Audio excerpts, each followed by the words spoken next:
Perdón y olvido de Bárbara Cartland, capítulo 3. La comida tocaba a su fin, y Constance estaba extasiada por todo lo que la rodeaba. Jamás había imaginado que un comedor pudiera ser tan lujoso y elegante. La mesa estaba llena de candelabros y adornos de oro macizo. Por todas partes se podían ver flores dispuestas con mucho gusto, y mientras saboreaba plato tras plato servidos en fuentes de oro por lacayos de cabelleras empolvadas, se sintió como si formara parte del elenco de una obra que se estuviera representando en un escenario. Y eso es exactamente lo que estoy haciendo, se dijo, y aunque nunca había supuesto que el ambiente y la decoración fueran tan espléndidos, el Macreg de los Macreg no había resultado ser tan imponente como ella esperaba. Ella sabía que tenía 80 años, pero no lo representaba, porque andaba con porte erguido y emanaba de él una dignidad que debía suscitar el respeto de todos los que le rodeaban. Con su nariz afilada, su blanco pelo que, peinado hacia atrás, destacaba su frente cuadrada y sus ojos oscuros bajo las espesas cejas, era la exacta estampa de un jefe de un clan. Constance no podía evitar preguntarse cómo Alistair Macreg se había casado con una actriz de dudosa reputación, sin recordar que tenía tan distinguidos antepasados, ni la gloriosa historia de su familia. El duque y Alistair se dieron cuenta de que Macreg había quedado gratamente impresionado por Constance nada más al verla. Hubiera sido muy difícil que no hubiera sido así. Cuando ella le saludó con una reverencia, lo hizo con tanta gracia que recordó al duque sus cisnes del lago de Ravenstone. Su gesto era altivo, pero en sus ojos brillaba una chispa de temor. Aquella hermosa cara no podía ocultar la preocupación que le embargaba, lo cual, concluyó el duque, agradaría al viejo. Después de todo, Macreg había esperado ver no solo a una actriz de malos modales como Kitty, sino a una mujer que podría volverse agresiva por el solo hecho de que el anciano se mostrara complaciente con ella. Lo cierto era que Constance no estaba representando ningún papel, sino que siendo ella misma, portándose con debido grado de respeto, pero sin mostrarse demasiado obsequiosa. La comida se sirvió después de la llegada de Macreg, y él se dedicó a hablar de su largo viaje con el duque, mientras observaba a Constance atentamente. «Tengo una cita con el primer ministro», comentó al terminar de comer, «a las 2:30». «Ordenaré que le tengan listo el carruaje», contestó el duque. «Eso os dará aproximadamente 1 hora libre», dijo Macreg a sus sobrinos. «¿Qué os gustaría hacer?», preguntó el duque. En sus labios se dibujó una ligera sonrisa al pensar que la respuesta se daba por descontada. ¿Qué mujer, sobre todo proviniendo del mundo del espectáculo, podría resistirse a la tentación de gastar dinero? Esperó con gesto burlón la respuesta de Constance. Ella, sin embargo, dirigió la mirada hacia el viejo Macreg.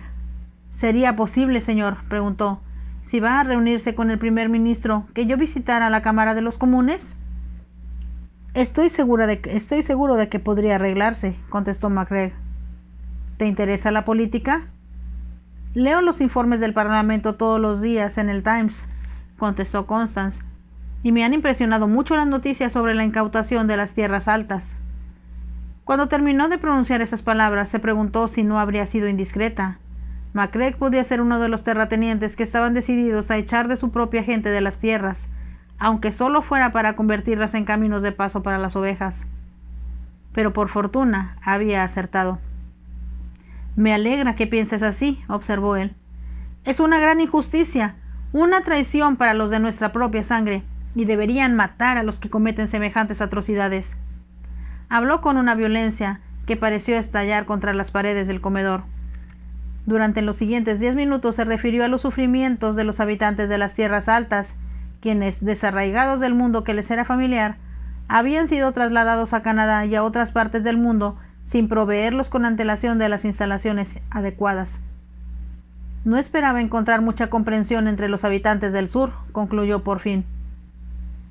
«Pero debía haber sabido que tu esposo, como buen Macreg, te habría hecho notar las iniquidades que se están cometiendo en el norte del país». Sonrió a su sobrino nieto, y todo terminó en una atmósfera de bienestar y buen humor. El carruaje del duque llevó al viejo Macreg, con Constance y Alistair, a la Cámara de los Comunes, y desde allí se arregló todo para que los jóvenes visitaran la galería Strangers. Tuvieron que esperar cerca de 1 hora hasta que les notificaron que MacCreagh había terminado su conferencia con el primer ministro. El anciano jefe salió de las oficinas de mal humor, porque había descubierto que el honorable Henry Addington, que había sustituido al brillante William Pitt, era un hombre de carácter débil, a quien costaba mucho trabajo tomar una decisión. Era evidente que no estaba preparado para acceder a las reformas que MacCreagh solicitaba. Pero durante el camino de vuelta a la Plaza Berkeley, Constance consiguió que el hombre cambiara de humor, y éste permaneció en buena disposición hasta la hora de cambiarse para la cena. La habitación que se le asignó a Constance en la casa Ravenson era tan impresionante como los salones de abajo. Su madre le había enseñado a apreciar los objetos delicados y hermosos. No pudo evitar lanzar exclamaciones de gozo al contemplar los armarios franceses que estaban en su habitación, y deseó tener oportunidad de inspeccionar más de cerca los exquisitos labrados de los muebles estilo Carlos II que adornaban el salón. 2 doncellas la ayudaron a arreglarse para la cena, y disfrutó del baño caliente que ellas prepararon frente al fuego y de las lujosas toallas que emanaban un suave olor a lavanda. Pero de pronto se preguntó si su madre, de la misma manera que su padre, se habría enfrentado al saber que ella era un huésped del duque. Era cierto que algo misterioso y terrible emanaba de su persona, pero resultaba difícil no sentir admiración por él. No solo se debía a su apuesta presencia, sino a su innegable distinción y a su altivo porte, lo cual le hacía contemplar al mundo como si le perteneciera. Mientras se vestía, Constance pensó que la casa y todo lo que contenía constituía el marco más apropiado para el duque. ¿Por qué escandaliza tanto a la gente?, se preguntó. ¿Y por qué papá dice que se comporta como un demonio? Los modales del duque eran impecables, y ella comprendió que estaba tratando de evitar, por todos los medios a su alcance, que se sintiera ansiosa y turbada en las preguntas de MacCreagh. Comprendía que se comportaba así por su propio interés, pero no podía dejar de pensar que estaba siendo extremadamente amable y considerado con ella. Cuando Constance bajó por la escalera, agarrándose con fuerza del pasamanos labrado, se sintió muy emocionada ante la idea de pasar una velada con el duque. Llevaba puesto uno de los vestidos de noche de su madre, porque había pensado que la hacía parecer de más edad. Era de un color azul intenso que hacía resaltar aún más el tono de sus ojos. Bajo la suave gasa y el tul que entallaba el corpiño, había pequeñas chispitas de diamantes bordados. Era el tipo de vestido apropiado para lucir en un baile y en una recepción, y no obstante, solo Beau Bradley lo había visto. ¿Por qué te compras esos vestidos, mamá, si nunca sales de noche y solo los usas para cenar con papá?, le había preguntado Constance a su madre. La respuesta se retrasó un instante, pero fue elocuente. Es difícil de explicar, hija mía, pero tu padre conoce todos los días a muchas mujeres muy hermosas, no solo en el teatro, sino cuando le invitan a las casas de la nobleza. Hizo una pausa para exhalar un profundo suspiro. A mí no me incluyen en las invitaciones.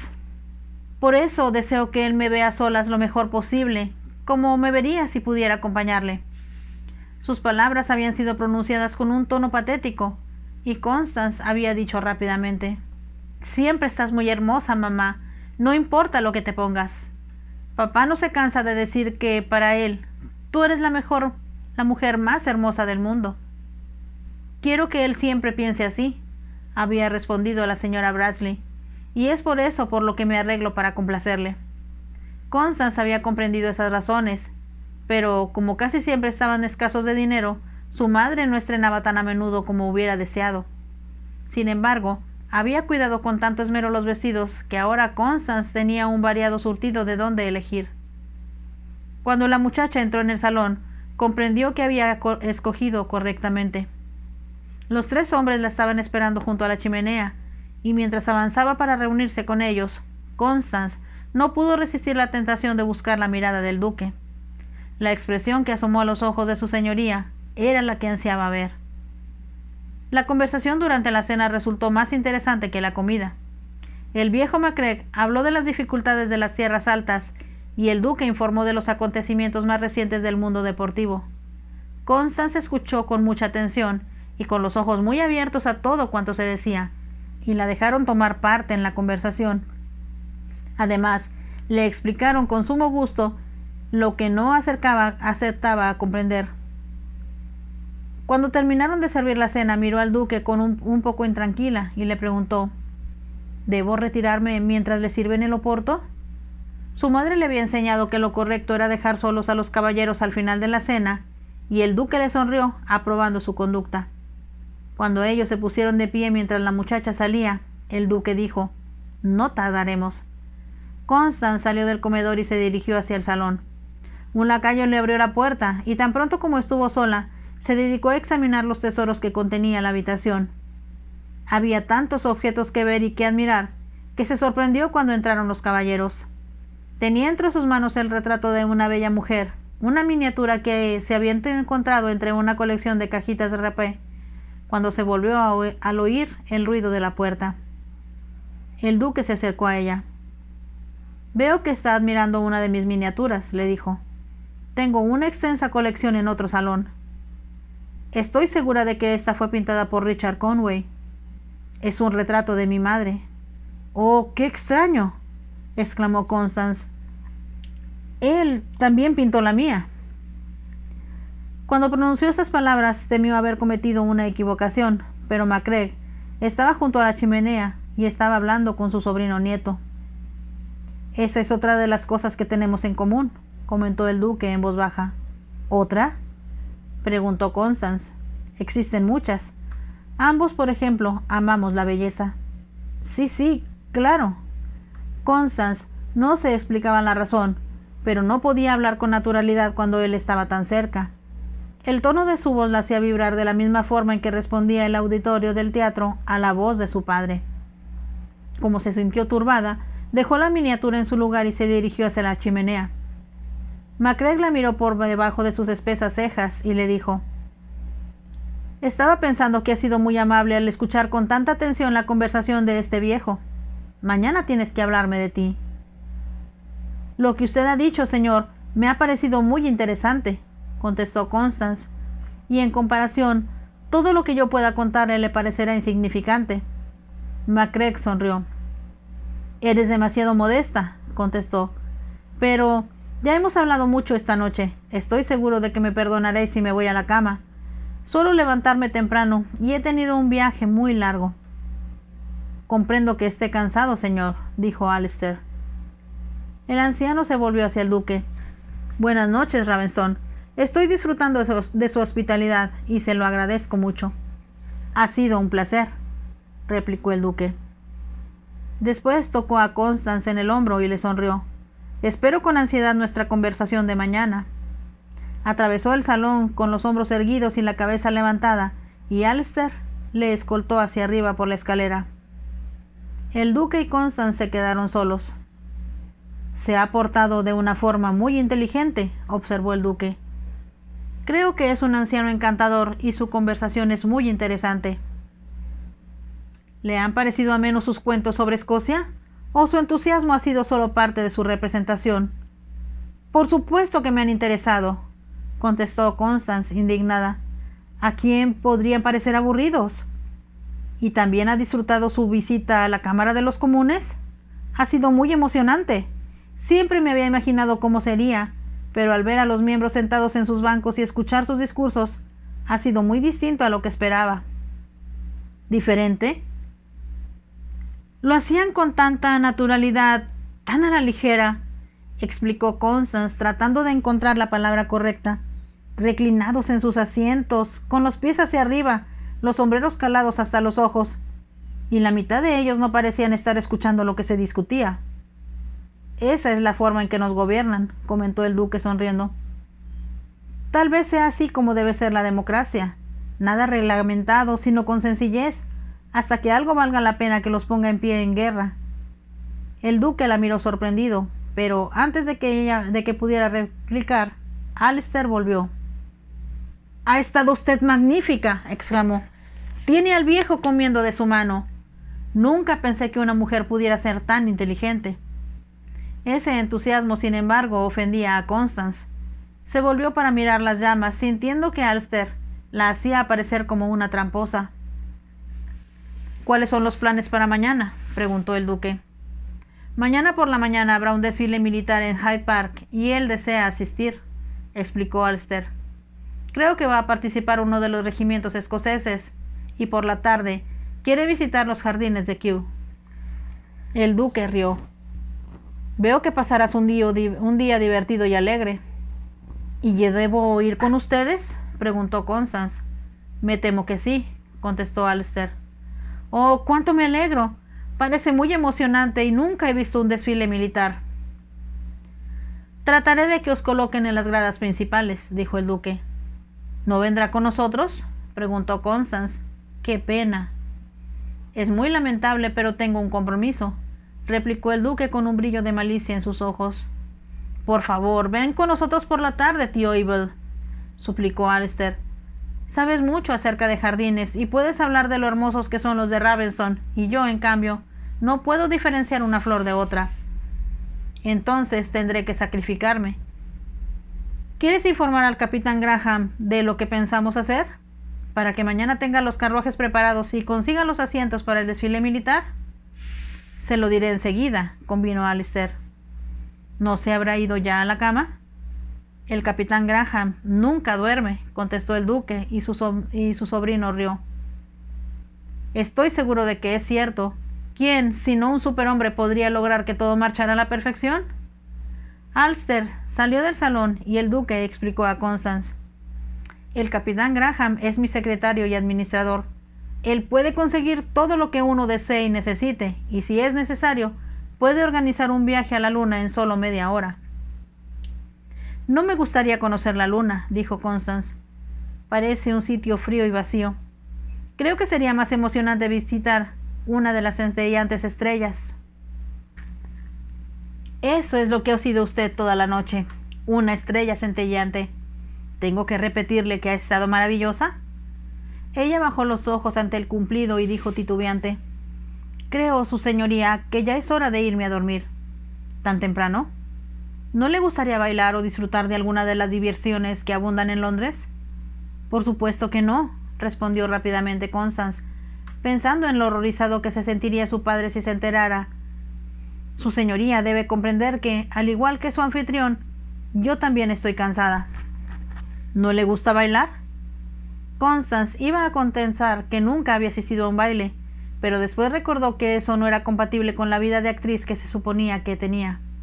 A veces es agradable. ¿No le gustaría bailar conmigo o con Alcester?, insistió él. Su señoría, creo que sería un error exhibirme en público con el Macrae, y ya que mucha gente sabe que es un hombre casado. El duque sonrió. Era evidente que pensaba que aquella observación era una simple excusa para rechazar su invitación. Es usted una persona muy extraña, le respondió con lentitud. Y soy absolutamente sincero al afirmar que nunca he conocido a nadie que se le parezca. Constance levantó la cabeza para ver si se estaba burlando de ella. Se dio cuenta de que le resultaba imposible apartar la vista de su cara. Dígame la verdad, insistió el duque. ¿Le agrada la idea de ver el desfile mañana y recorrer los jardines de Kew? Tengo especial interés en volver a ver los jardines, contestó Constance. No he estado allí desde... En ese momento se detuvo. Iba a decir que no había estado allí desde la muerte de su madre, pero consideró que no debía proporcionar ninguna información sobre su persona. No tuvo en cuenta, sin embargo, lo expresivo que eran sus ojos. No ha estado allí desde que la acompañó alguien que significaba mucho para usted,